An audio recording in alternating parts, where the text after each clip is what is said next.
Ош мамлекеттик педагогикалык университетинде Кыргыз Республикасынын президентинин 2021 жылдын 11 февралындагы Жусуп Абдрахмановдун туулган күнүнүн 120 жылдыгын белгилөө жөнүндөгү жарлыгына ылайык, ошондой эле Кыргыз Республикасынын эгемендүүлүгүнүн 30 жылдыгына жана алгачкы кыргыз профессору Касым Тыныстановдун 120 жылдыгына карата конференция өткөрүлдү.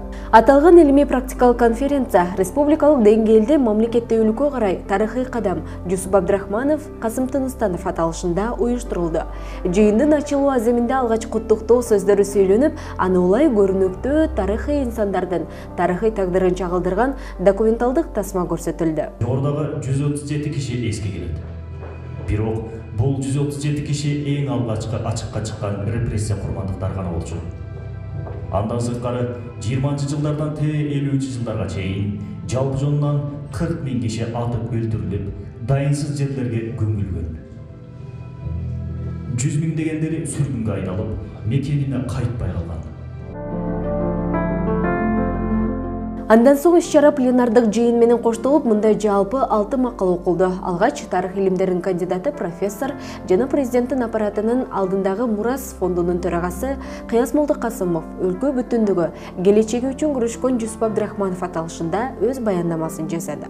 Ал өз сөзүндө мамлекеттүүлүккө жетүүнүн башкы себепкерлери дал ушул инсандар экенин белгилеп, кыргыз тарыхында опол тоодо эмгек жаратканын айтып өттү. Эгерде Жусуп Абдрахманов, Абдыкерим Сыдыков, Ишенали Арапаев жана башка кыргыздын ошол мезгилдеги саясий элитасы болбогондо 1924-жылы Октябрь социалисттик революциясынан кийин 7 жылдан кийин күрөшүп отуруп биз Кара Кыргыз автономиялуу облусун түзбөгөндө биздин бүгүнкү эгемендүүлүгүбүз күмөн болчу. 1991-жылы эгемендүүлүгүбүздү кабыл алып аткан мезгилде, декларация кабыл алып аткан мезгилде, мына ошол Жусуп Абдрахмановдор түптөгөн мамлекеттин чек араларынын негизинде, ал кийин автономиялык облус, союздук республикага айланып, ал акырында ошол чек ара, ошол аймак, ошол эл эгемендүү мамлекетке айланды. Эгерде ошондой күрөш аракеттер болбогондо, биз бүгүн эгемендүүлүгүбүздүн 30 жылдыгын белгилей албайт болчубуз. Бул менен бирге пленардык отурумда профессор Ташболот Садыков, Ала Тоо эл аралык университетинин доценти Нурзат Казакова, тарых илимдеринин доктору Байболот Абытов жана профессор, учурдагы президенттин кеңешчиси Бекбосун Борубашевдер өз макалаларын коргошту. Пленардык жыйындын соңунда бир канча суроолор талкууланып, ары карай секциялык иштерге бөлүнүштү. Мында Жусуп Абдрахманов жана Касым Тыныстановдун ишмердүүлүгүнө, руханий мурастарына жана алардын эмгектерине тарыхый баа берүү багытында даярдалган баяндамалар жасалды. Дагы бир жолу биз анын саясий, экономикалык ишмердүүлүгүн алышча, жанагы мыйзам чыгаруу, мыйзам жаатында ишмердүүлүгүн эске ала кетишибиз керек. Эмне үчүн анда? Себеби ошол учурда, ошол мезгилде Жусуп Абдрахмановдон өткөн, анчалык оош кыйышты, өйдө төмөндө саясий күрөштү билген адам болгон эмес. Жусуп Абдрахманов эң нерсе кыргызды кыргыз кылып, кыргыздын улуттук мамлекетин түптөгү мыйзамдык жактан салымын кошкон чыгаан инсандардын бири экенин эсибизден чыгарбашыбыз керек. Жусуп Абдрахманов, Касым Тыныстанов деп атабыз, Исхак Разаков деп атабыз, Курманжан Капабыз айтып атабыз жерден.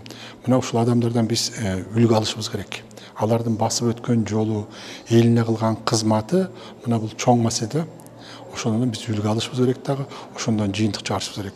Бул конференция өткөзүп атканыбыз абдан пайдалуу. Бул жерде баягы кыргызча айтканда биздин ата-бабалар айтканда, ийире отуруп түз кеңешели депчи, мына ошо азыркы убакта заманга ылайыктуу биз ийире отуруп түз кеңешип атканыбыз ошондой конференция. Ошон үчүн дагы бир жолу ушу чоң рахмат деп айтат элем.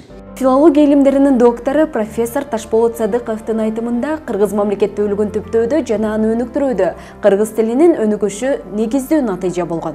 Кыргыз тилинин негиздөөчүсү Касым Тыныстанов жазуу системасын түзүүдө өлчөөсүз эмгек өтөгөн.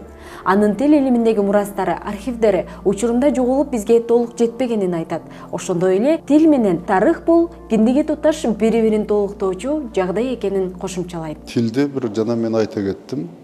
Үч нерсе бирин-бирин кайталат экен.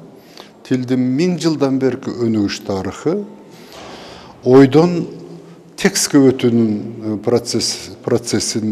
процесси, андан кийин ымыркай баланын эне тилин үйрөнүү процесси, 3 процесс елестетип көрүңүз. 1000 жылдык тарых, ойдон текстке өтүү тарых, жаш баланын эне тилин үйрөнүү тарыхы бири-бирин